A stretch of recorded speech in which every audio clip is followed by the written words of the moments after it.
So hello everyone, big boss Marathi season 5. तर मित्रांनो, आज बिग बॉस मराठीमध्ये डबल एक नवीन टास्क आला आहे, त्याचं नाव आहे फार्म. तर मित्रांनो, बिग बॉस मराठीमध्ये 2 टीम पाडण्यात आली आहे, टीम ए आणि टीम बी. तर मित्रांनो, यांना काय करायचं आहे, फार्मला दिवसभर सांभाळायचं आहे. तर मित्रांनो, या टास्कमध्ये मोठ्या प्रमाणात झगडे झाले. तर मित्रांनो, या झगड्यामध्ये जान्हवी आणि घनश्याम, तर मित्रांनो या दोघा जणांचे एकदम खतरनाक झगडा झाला आहे, ज्यामध्ये डायरेक्ट जान्हवीने घनश्यामचे मोठ्या प्रमाणात हाल केले. तर मित्रांनो, जान्हवीने डायरेक्ट घनश्यामला मोठ्या प्रमाणात खाली पाडले, त्याच्यावर डायरेक्ट ती बसली असं समजू शकता, तुम्ही बघू शकता डायरेक्ट लाईव्ह. तर मित्रांनो, घनश्यामचे प्रत्येक टास्कमध्ये घनश्यामचे तुम्ही बघितलं असेल की मागील टास्कमध्ये पण त्या घनश्यामला कसं ओढलं होतं आणि घनश्यामचे त्या टास्कमध्ये पण मोठ्या प्रमाणात हाल झाले होते.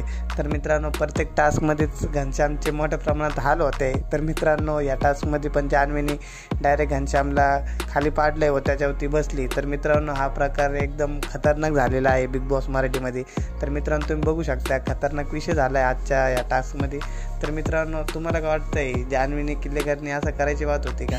आणि मित्रांनो, या टास्कमध्ये आपला सूरज भाऊ पण आउट ऑफ कंट्रोल झाला आहे आणि त्यांनी डायरेक्ट ह्या बिग बॉस मराठीमध्ये ह्या टास्कमध्ये पण त्यांनी हा टास्क गाजवला आहे. तर मित्रांनो, तुम्ही सूरज चव्हाणचे फॅन असाल तर व्हिडिओला लाईक कमेंट शेअर करा व आपल्या चॅनलला सबस्क्राईब करा. चला, गोलीगत नवोपीम होतंय, लाईक करा, फॉलो करा, चला गोलीगत.